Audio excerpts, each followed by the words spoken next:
So teaching is a process which facilitates learning by encouraging thinkers to think, feel and do. Like Munir sir just told you, the cognitive, affective and the psychomotor domain. When we start teaching in the first year, the students who have come to us have come from a 12th standard background, and they want to become doctors, but they are not very well versed with actually what they need to do. So this is what we are going to do. We are going to change their thinking, we are going to change how they feel about it, and we are going to make them, we're going to make them skillful enough to conduct all the psychomotor activities which a doctor needs to do. So learning is a process which results in relatively permanent change in the knowledge, in the attitudes and the skills of the learner. So when the student goes out, automatically his attitude has changed now.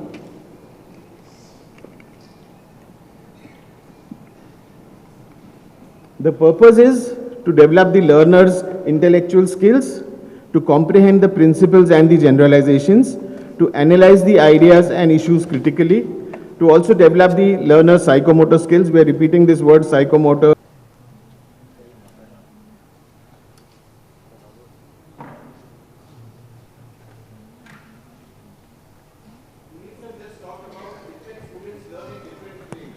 Some students want to hear and learn, some students are take a lecture everywhere. Suppose you are in the clinical setting, you cannot take a lecture in a clinical setting. You have to have a small group discussion where you have small group in front of you and teach them in that method.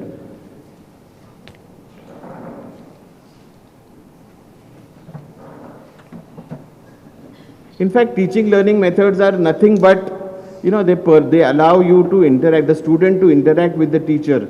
And so now the focus is shifting, like I told you, from a simple lecture method to different methods, like you have the flipped classroom. In the flipped classroom, the topic is already given to the students in advance. The student learns and he reads the topic before he comes to the class. So what is going to happen now is that the student already is introduced to the topic. So the teacher spends less time in introducing the topic to the students. The NCH is also recently working upon a system which is called the learning management system. This learning management system, when it will come into work, which is going to be very soon, every teacher will have to have his own laptop or his own ERP identity. So what he will do is that he will prepare a lesson plan. This is what you are going to be taught in the second session, how to prepare your lesson plan. The teacher will have to upload his lesson plan on the ERP. The students will have access to that ERP. They will read the lecture before they come to the class. So they will read the lecture before they come to the class, and so they are already introduced to it. So teacher is not going to waste time in introducing the topic. He's going to straight away move on to the nucleus of the topic. So like I told you, 20 minutes attention span. So we are not going to waste time of first 10 minutes in introducing the topic. The student reads that and we rightly focus on exactly the points we want to focus during our teaching. I was telling you about the NAC. You'll see over here 40 marks. This is right from the NAC manual, Teaching Learning Methods by NAC. You see 40 marks straight away for student-centric methods such as experiential learning, participative learning, problem-solving methodologies and different ICT tools. So if your college goes in for the accreditation, you will realize the importance of teaching learning methodologies, and also you will understand this program outcomes and course outcomes which are clearly written in the manual. So this is written because in homeopathy we still did not have these program outcomes and course outcomes, but now that they are introduced, it is very vital for all of us to understand this, because this is 40 plus 25 plus 25. You see attainment of PO and COs. So this is the exactly you can get straight away 75 or 85 marks if you are following this methodology. So how do we decide today what kind of lecture I am going to take? So if my class is big, then I can go in for a lecture method. Then according to the domains of learning, like sir told you, the cognitive and the psychomotor and the affective, you can decide upon the type of teaching learning method, and you can also decide according to the teacher and control. So coming to the size of the class, a small group, you can have personalized instructions. A large group, you can have classroom instructions. Then based on the teacher-learner control, You can have small group is interdependent teacher and student, and the large group is dependent essentially on the teachers. And individual based, like sir said, you can go to the library and you can read and develop your own self.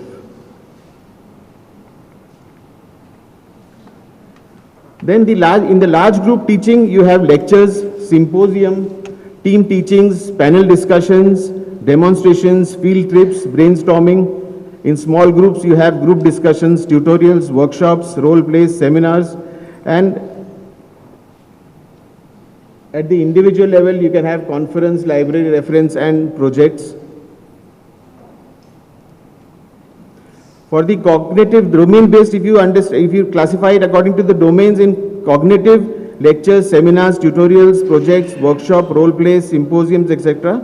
And in affective, the group discussions, the panel discussions, case studies, role plays. And for the psychomotor development, you have the demonstrations, individual practice, project work, and the workshops. So coming to what is a lecture, everybody is aware of it. I'll go through it very fast, because lecture is a careful presentation of the facts with organized thoughts and ideas by a qualified person. It has minimal student interaction, and it is not good for the slow learners. There are different types of learners in the class, some who understand it very quickly and some who take little more time to understand it. So in the classroom, everybody is at the same level. The teacher doesn't treat the slow learners separately, and that is why there is a limitation of this method. Also, the lecture is not good for the skill and the attitude learning. Coming to the small group teaching, a student-centered approach or a free discussion on a particular topic, and also it engages the active learning interaction among the students. The strengths are that the student center and the teacher is a facilitator. It also allows the development of understanding, and there are opportunities for clarification. Also developing the habit of listening, presenting, and working as a team, and better choice for self-directed learning. The limitation is its feasibility.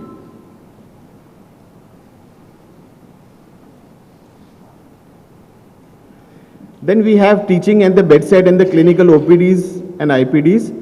The strengths are it promotes the development of critical thinking skills because you have a case in front of you. It helps students work independently and also teaches them the time management because you give them 1.5 hours to take the case, to classify, to repertorize, and to do those things. Then the limitations are time pressures, unplanned, and the clinical environment is usually not very teacher friendly. Then coming to problem-based learning, which we have discussed already, it promotes the development of the critical thinking skills and helps the students work independently. Also, the limitations are that many times the teacher and students are not prepared for it. So you see over here, the traditional learning is told what we need to know. They memorize it and the problem assigned to illustrate how to use it. Whereas in the PBL, the problem is already given to them. They identify what they need to know and they learn to apply and to solve the problem. This is the difference between the traditional and the problem-based learning. Flipped classroom, I already told you, the students read before they come to the class. So the strengths are that the teacher spends less time in introducing the new topics and the students are able to build a deeper understanding of the topic. The limitations are obviously now the need has come where every teacher should have a computer on his table. Without that, implementation of LMS is actually not possible. Self-directed learning also we have discussed. Integrated teaching, we all read about integrated teaching, integrate forensic medicine with materia medica, integrate materia medica with repertory, and the value of this is that it helps students to become lifelong learners and it assesses students' readiness to learn. The challenges are already that to convince the teachers actually to go in for this integrated teaching. Now the first year timetable is to be prepared, so many, some hours have been reduced. So many colleges, since we have already started our college, many colleges are calling up and saying, can you share your first year timetable with us? Because it is becoming difficult how to prepare the timetable. There are so many gaps now. So these gaps can be fitted in with all this integrated teaching, problem-based learnings, and all these new methodologies are there. You can have hours for this separately over there. And when you will go in for the NAC accreditation, you will suddenly realize that your, marks for NAC has increased because you have now applying this new teaching learning methodologies.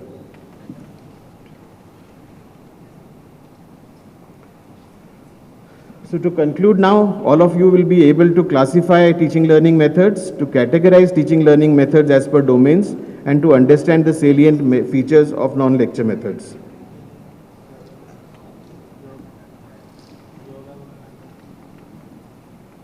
True teachers not only impart knowledge and method, but they awaken the love of learning by their own reflected love. And also true teachers actually use themselves as bridges over which they are invited the students to cross. Then they have facilitated their crossing, they joyfully collapse, encouraging the students to build bridges of their own. Thank you very much. My session was very short. Thank you. And Munir sir will be continuing with the teaching learning media. ये रहने दो इसकी जरूरत नहीं.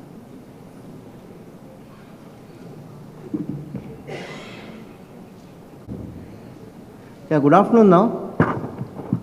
Dr. Dharmendra has explained about teaching learning methods. When we started the discussion about the three components of curriculum, one component was learning objectives that was discussed in the first session. The second component was teaching learning activities. So these teaching learning activities include teaching learning methods and media. Dr. Dharmendra has spoken about methods. I will now be talking about media. No, how do you differentiate what is teaching learning method and medium? Very simple. What the teacher does or what the teacher makes the students to do is a method. It could be a lecture, what the teacher gives. It could be a group discussion, what the teacher makes the students to involve in. So this is a method. What the teacher uses or makes the students to use is a medium. Like this is a medium, projection is a medium. Model, specimen, handbook, handout can be a medium which the students use. So what the students use and what the teacher uses is a medium. What the teacher does or what the students do is a method. Doing and using, that's the difference. Now what we are using is what we will use now, medium. Earlier, Dharmendra was referring to 20 minutes or 25 minutes as the attention span. This has been recorded that any adult learner has an attention span of about 20 minutes, after which it slackens down. This was 20 years back. Nowadays, it is about 7 minutes. 7 minutes is the attention span. But I am still sticking to the 20 minutes because there is something called as a Pomodoro technique. What it says is for any learning, you learn for 20 minutes and then give a gap for 5 minutes, which could be reflection or interaction, peer interaction, and again start learning. So the lecture earlier used to be classified into 20 minutes of teacher time and 5 minutes of learner engagement, again 20 minutes of teacher time. But now you have to take a different view to keep the attention up and up. You have to focus on 7 minutes and then integrate some student engagement into that. So this 7 minutes I will come to refer a little later. The second thing you have to understand is in the communication, face-to-face communication, 55% of the success is influenced by our body language. The way we are, the way we dress, the way we conduct ourselves, or the environment that we create around, that influences 55% for the success of face-to-face communication. Another 38% is for the way we speak, the way we modulate our words, the tone of the voice, sometimes the silence, sometimes raising the pitch, sometimes bringing it down to relate it, and even if somebody is sleeping to waken them. So this is the way we speak, 38%. And the remaining 7% is the words or the content that we speak. So the lecture, the actual content of the lecture has only 7% influence for the success of learning. You can see 93% is beyond lecture. So you have to use this very judiciously. How to use this is by various ways. One of the ways is using an appropriate medium. So the teaching learning media. By the end of this session, you will be able to justify what is the significance of a teaching learning medium, partially we have seen what is the importance of it. Illustrate a model of educational communication. State the tools for identifying the appropriate teaching learning media. Classify the most commonly used teaching learning media and match the teaching learning media with the teaching learning methods. These are the objectives that we have for this session. We'll revisit this by the end of the session, these objectives, to see how effective the presentation was. One of the reasons for using the medium is that it signals what is important. You may remember when you were writing the notes, sometimes you used to make an underline, or sometimes you used to write it in red color to show that it is important. So it is a signal that this is important. And in the presentation, sometimes we have the words which are very important are shown in a different font, different color, different size. Sometimes an image is shown to show that this is important. So signaling is one of the ways that can be used by the teaching learning media. The second is it reinforces what you are saying. I'm talking something now, and the same thing is there on the screen also. So there is reinforcement. One more reason is the way I speak may not be intelligible to you because my pronunciation is maybe somewhat different from the way you are accustomed to. So what I'm speaking, if it is also reinforced with the words on the screen, it will reinforce learning. The third thing is it engages all the senses of learning. We have different media. There are auditory media, visual media, there are tactile media, there is even artificial intelligence now. So all these will appeal to the different senses of learning, like we said, visual learner, auditory learner, kinesthetic learner. So we can have different varieties of media. And it can enable visualization. For example, if you see an animation of some, say, the heart action of the heart, you can see pumping, all those things, the blood running from the heart towards the arteries, coming back to the veins. If you can see that, the visualization can create a better impression for learning. And it facilitates different types of learners, different learning styles, as we already said, auditory, visual learning, all these things. Then what is communication? In communication, generally what we are accustomed to is that I say and you have to understand. That's our model of communication, that I speak and you have to understand. If you don't understand, then it is not my problem, it is your problem. But in a communication that becomes a one-way communication, which may not be always effective, we have something called as a sender with a message. I am a sender. I have a message. Whatever I am talking is a message. And it reaches to you. When it reaches to you, you are the receiver. Do you receive the message the same way that I have sent? Do you understand that the way I wanted you to understand? How do I know that? For that, I need to have a feedback. There, the receiver becomes a sender. That is, the learner becomes a sender who is giving the feedback on what he or she learned to the original sender. So this completes the communication loop. And this is what is important. When we say 55%, 38%, this 55 and 38% are to be used effectively in this feedback. So you need to, after telling something, say for example, if you go to an ophthalmologist, optician you go, and he puts one, glass in front of you and he asks, how do you see it better now? How do you see it better now? 2, 3, through 3.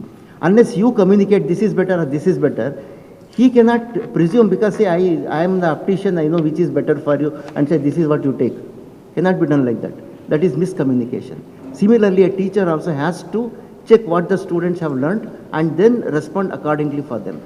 So this communication loop has to be very properly used. Now how do we select the appropriate medium? Just as we had the Bloom's taxonomy, Gilbert's levels as tools for identifying the specific learning objectives, for identifying what is the appropriate medium for learning also we have a tool called as Dale's cone of experience. Edgar Dale was one of the educational psychologists in the 1960s who identified a particular tool, a cone of experience, who said by the end of 24 hours after learning, what is the retention rate?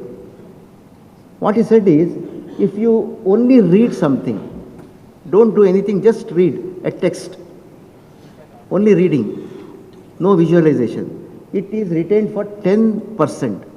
10% of what you read, only read, is retained by the end of 24 hours. And it becomes 20% if you hear something. It's not only reading, you also hear something. Somebody is telling and you are trying to interact there. So that becomes 20%. It becomes 30% when you see something, visualization. And 50% is when you can hear and see together. It could be something like a video presentation or a film presentation.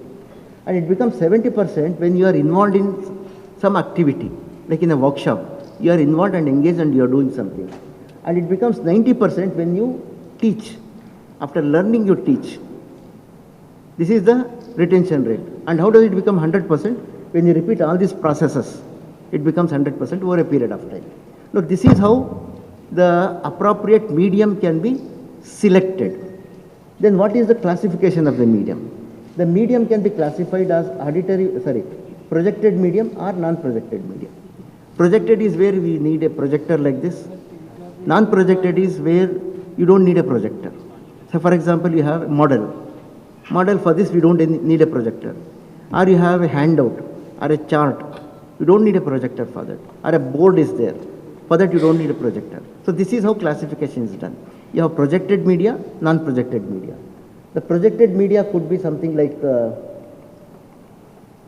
you have the overhead projector, not much in use nowadays. Then you have the data projector. Then you have the interactive whiteboard. Many of the classes are becoming smart classes now with this IWV. Then you have the television or the film slips. These are the projected media. The non-projected include the charts, the flip charts, then you have the handout, the models and the specimens. These are non-projected. A very simple classification which we all know, which we all use. Now how do we relate these? Before we go to that, very important, most of us are using PowerPoint slides for our presentation. What are the do's and don'ts of the PowerPoint or the slides? One is, don't give the PowerPoint or the slides the center stage. What generally happens is the whole content is there and the attention also is there. The students are not looking at the teacher. The students are looking at the screen. That becomes important. But what happens in that is the teacher's personality is lost. PowerPoint becomes important. So that it's not that the PowerPoint should not become important. It is that the teacher is the person who is explaining there. So the focus and attention should be on the teacher's explanation. Second, create a logical flow. Because sometimes what we have seen is something comes here, after that there is a gap, something comes and then that gap is filled. So the mind doesn't recognize any gaps. The mind will fill the gaps with its own thoughts, which is dangerous. Therefore, create a logical flow for your presentation. And the presentation should be readable. Even to the last person, if they can read what is written here, that is how the presentation should be prepared. Then remember that less is more. Do not cram the whole screen with the text. There has to be some text and some visuals or some blank space, open space, white space. So that gives a kind of visual appeal. And finally, whatever you are talking, you also send the, give the handouts of it. Whatever you are presenting, that would have only a minimal thing, like there's not much of explanation. And there will be some back explanation for this, which has to be shared as a kind of, handout. So these are some of the rules which we have to use when you are using the PowerPoint. And when you are using any presentation, that presentation should have two components. Any presentation or talk has two components. One is a logical component, second is the emotional component. Logical component are the facts and figures. Emotional component is the aspiration of the learners and how do you relate to the learners. These two have to be taken care. Only when their aspiration and your logic, your content is taken together, whatever comes in that intersection is what is learned. So make that intersection larger and larger. This is how the text has to be avoided. Don't cram everything. And don't use the capital letters as the whole text. because in the electronic communication, using capital word is like shouting. It is seeking attention. That is one. Second is, it is not easy to read for the eye to connect the capital letters because each is disconnected. To read this is more difficult than to read a continuous letter. And the contrast is very important. Don't use something which is not visible. And colors you have to be very careful. And this is not the way to use the projection. Maybe the non-projected board, but not a projection. Don't get into the field of the focus and block it. And when we design something, there are design principles. Earlier there was a talk that there should be rule of 6 or rule of 7, which said that there should be 6 lines, not more than 6 lines, and not more than 6 words in each line. That was for the overhead projector, OHP. But now when we are using the charts or the slides, there are design principles, proper design principles which have to be used. One of the principles is to use 1/3 for the text and 2/3 either open space or visuals. And there has to be a lot of space that is there, and the flow for the eye, it has to be very comfortable to follow the flow. And to match the teaching learning methods with the media. For the large group methods, which are lecture, team teaching, symposium, the methods could be what are projected media. So the media could be projected media. Because large audience, it is easier to show the projection, easier to read, to relate.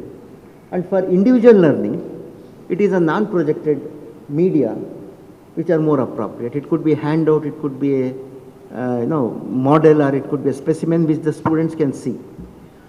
And for the intermediate, that is the small group which is around 20, either this projected or non-projected, either of these two could be appropriate.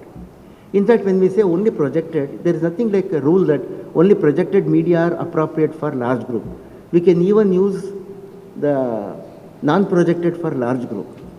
For example, you are teaching anatomy, say you are teaching clavicle. If the student, each student has a clavicle in the hand, it is non-projected. Large group, every student has a clavicle in the hand, and the teacher is using that clavicle and showing those parts. It becomes easier. The teacher is talking something like the parts of heart, and every student has a model of heart. Or there is a chart which is there for each bench. Large group, but we are making chunks in that large group. See, this is how you can use your creativity of using the different methods or media. So this is how the media or method have to be matched.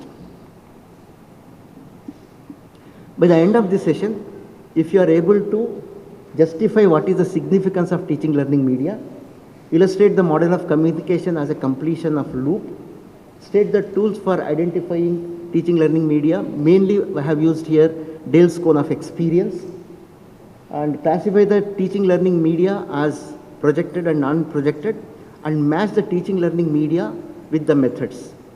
This would be a useful session.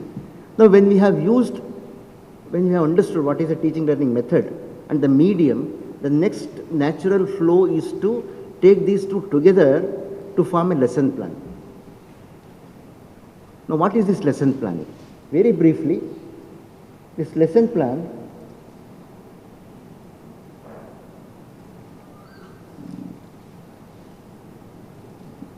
how clear is that to read? Clear or blurred? Blurred? Okay.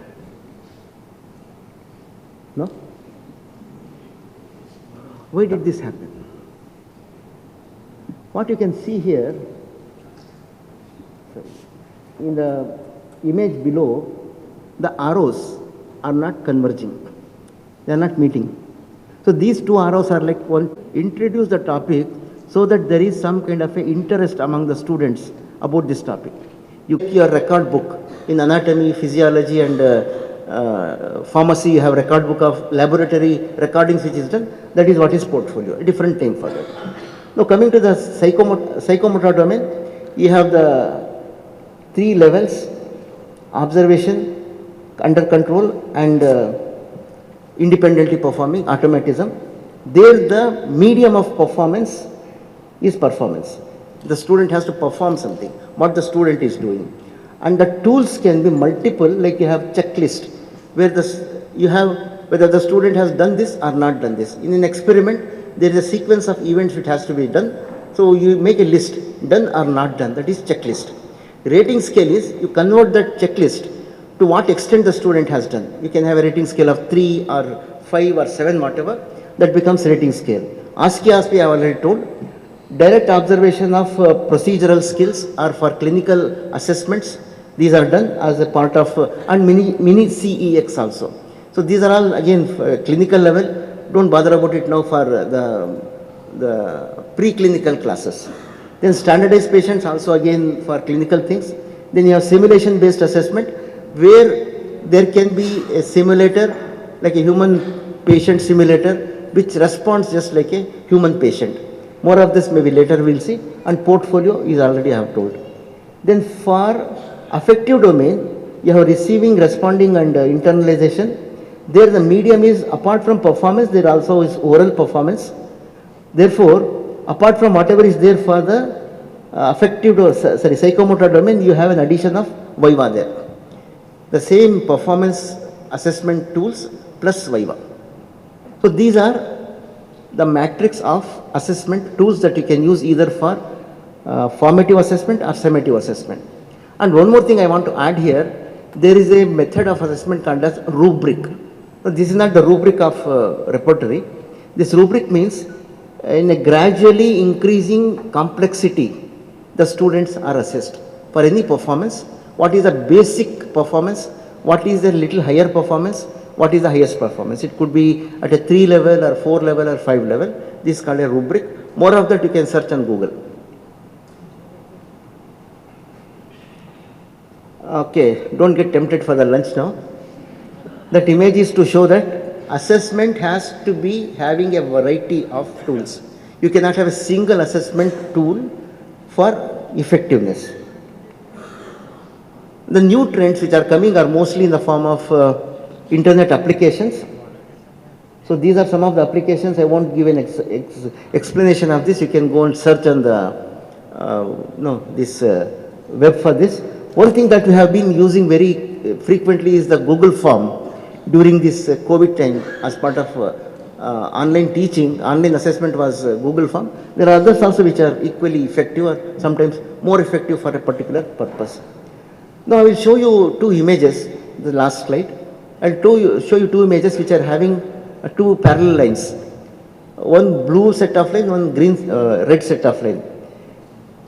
As an instinct, you have to tell without thinking which of the two lines are curved and which of the two lines are straight.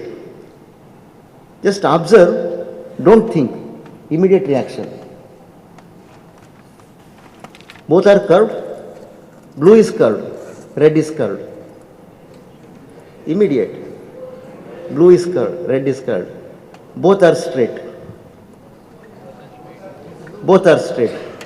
The reason you see them are curved is because of the background. The background is disrupting the actual image. And this is what sometimes happens in the exam, which you have to avoid. If you look at the student who is taking the exam, sometimes the back things come back. Oh, he was not treating me, he was not wishing me, he was not saying good morning, all these things. So, these things have to be avoided and not taken into consideration for assessment. By the end of this session, if you are able to define assessment, state the purpose of assessment, describe the types, explain the features, classify and mention the advances in assessment, I think this was a useful session. So, thank you all. This will complete the three components of curriculum. Now, how do you convert these three components of curriculum into an implementation part? Dr. Bipin will explain to you as a kind of CBDC template. Thank you all.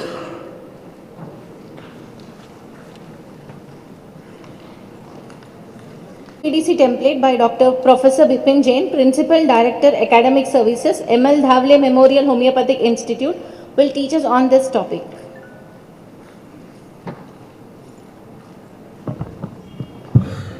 So, very good afternoon. I'm seeing little tired faces and maybe an hypoglycemic. The best way to deal with hypoglycemia is to be active and not inactive. So, I would expect some interactions wherever possible so that we are attentive and active. I think I have been allotted a job of integrating all what we have done in the morning session and how to translate into a structure which will perform function. Primarily the function of CBDC has resulted into this structure of template. I think all of you have seen the template. Who have not seen the template, please raise your hand. So everyone has seen the template, right? Okay. Have you, how many of you have gone through all the literatures which was sent to you?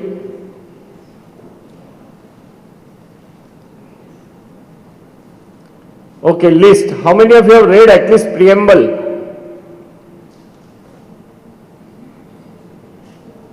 None. I'm not going to ask questions. I just want to understand so that I can start, plan the session. Have you read preamble? Okay. Have you seen at least a document of CBDC which is being sent to colleges and to the university? How many of you have just opened it and closed it?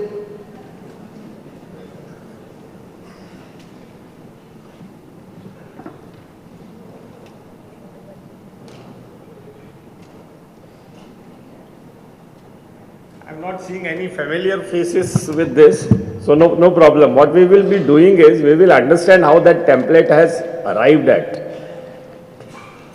The work has, come up with lot of input from a different perspectives. And, okay, chalo, let's come to the next question. How many of you are happy with what you are doing as a teacher? Happy? I'm saying happy. Okay, how many of you are unhappy with what you are doing at the end of the day? So if everyone is happy, sir, we have no work.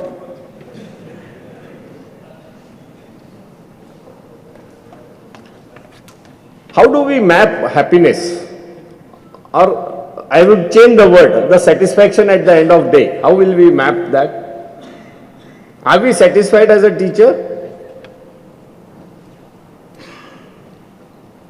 What will signify our satisfaction? The results, the university results? Yes or no? Please answer. The university results? Yes or no? No. Then what will signify our satisfaction level? Yeah. Can be little louder? Students' performance. Where? Students' feedback. Alone students' feedback? Are we working only for the students' feedback?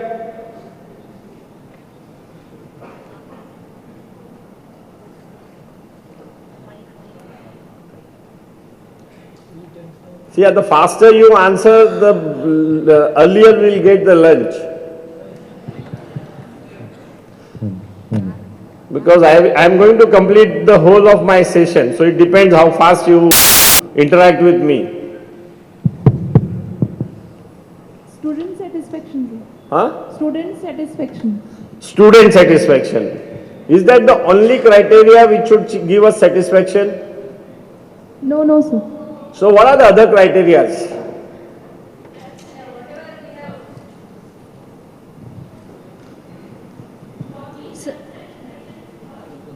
Yeah, what is it?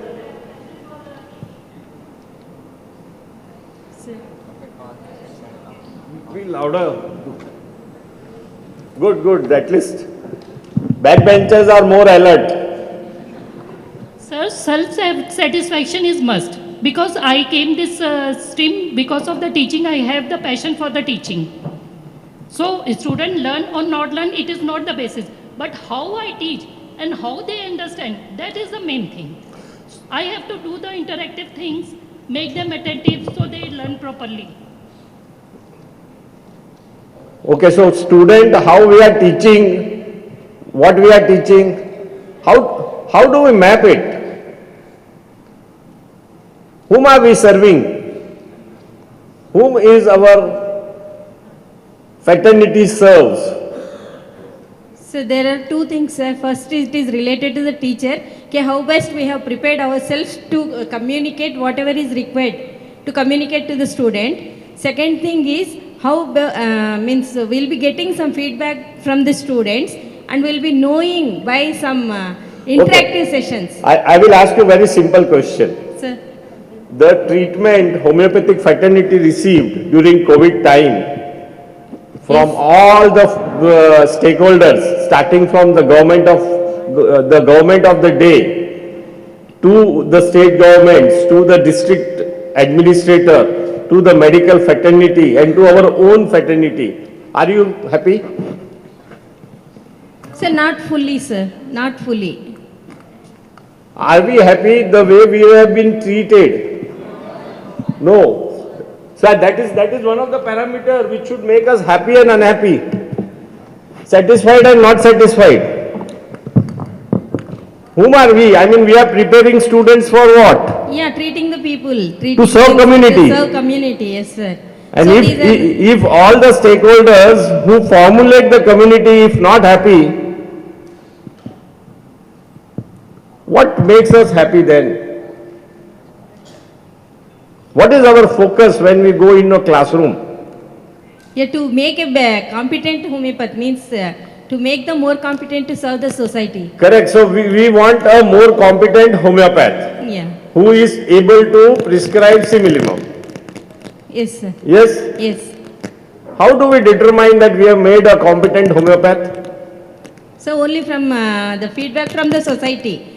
So whatever we are getting during. So you will wait till a student goes out in a society and give us the feedback. That is one parameter. How do we map it during their studentship? So clinical assessment will be there, na sir? Huh? Clinical assessment will be there. Yes, so by formative and summative assessment. Yes, sir. Now, on what basis they will be decided? So we are conducting the practicals. They are taking care of the students. It's they are being. We are giving some practical examinations. They are completely taking the case and they are assessing and they are selecting the similimum. Then once we get the follow-up of that case, then we will be assured. So the next question is, we have been given syllabus, Yes, right? right, sir. How many times we sit back and reflect that how my subject is going to contribute in making my student as a competent homeopath? Yeah, I'll be thinking it over, sir. Usually All of us? all of us, I am not sure, sir. But Okay, how many times you have interdepartmental and intradepartmental meeting so that you understand what student is and where is he progressing? Yeah, they are limited only, sir. Very limited interdepartmental So- discussions are there. So many a times we are more concentrating on our own subjects and our own topics and delivery. It is not like that, sir. But we just assess them as, say I am a faculty of organ and philosophy. So I'll be assessing all those things. In the department itself, we'll be just judging regarding the medicine or surgery or obstetrics. So But what do you discuss in a interdepartmental or intradepartmental meeting? So limited discussions have happened, sir. But in that also we'll be asking, so how means, so if it is a repertory, means we are basically concerned about the homeopathic aspect only, no, sir. So even after we have assessed the, means diagnosed the case, whatever it is, so then what is the follow-up of the case related to the disease progress? No, I am not talking with the student, I am saying among teachers. Among teachers. That is more important. What communication happens amongst teachers? Yeah, we do discuss what kind of cases were discussed. So what by topics you exam. have taken? So it Or is your not HOD assigns, or structured as a HOD I assigns the topic? to the students. No, it to is the departmental, not to the students. faculty.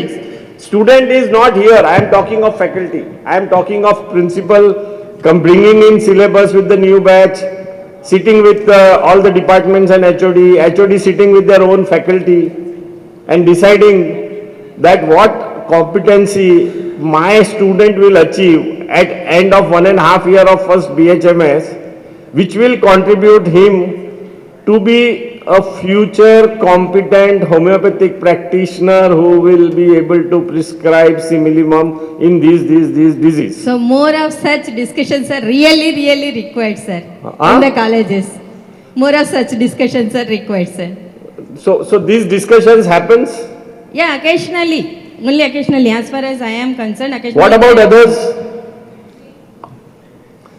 Because what is important is how much conscious we are that what we are producing in over a period of time, and what processes do we follow. Do we have a standard process, standard format? Do we have a standard process and standard format? Can you say somebody from a Delhi college, homeopathic college passed out, can you swear and say that oh, this student will have this much of competency?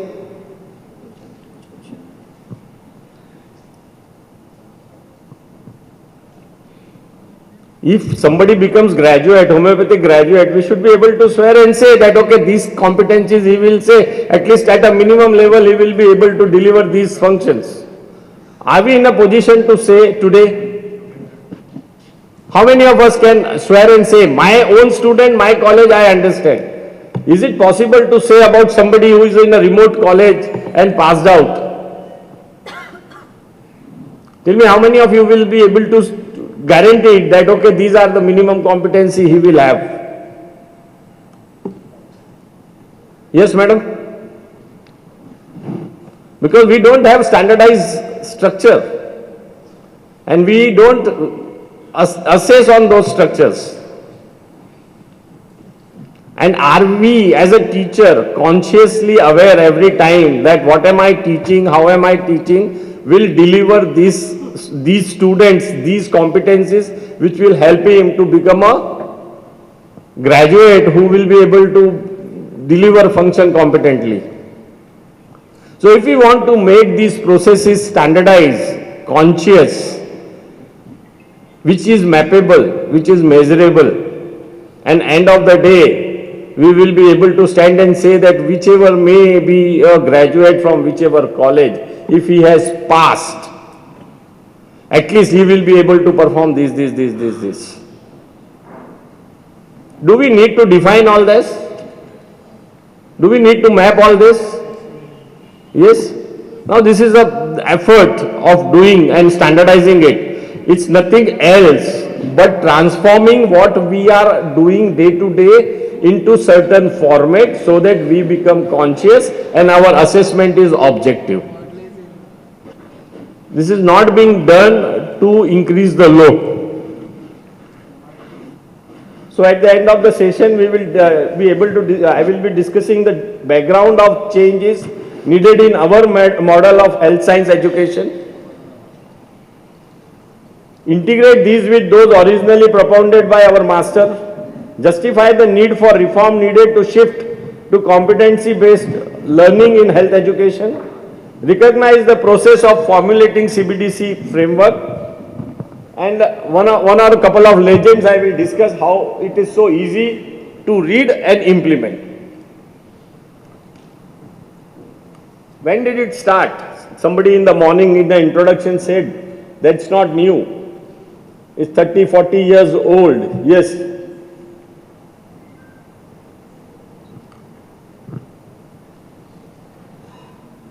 Before that, let's agree with this, that you can only produce competent physician where the patient is the center.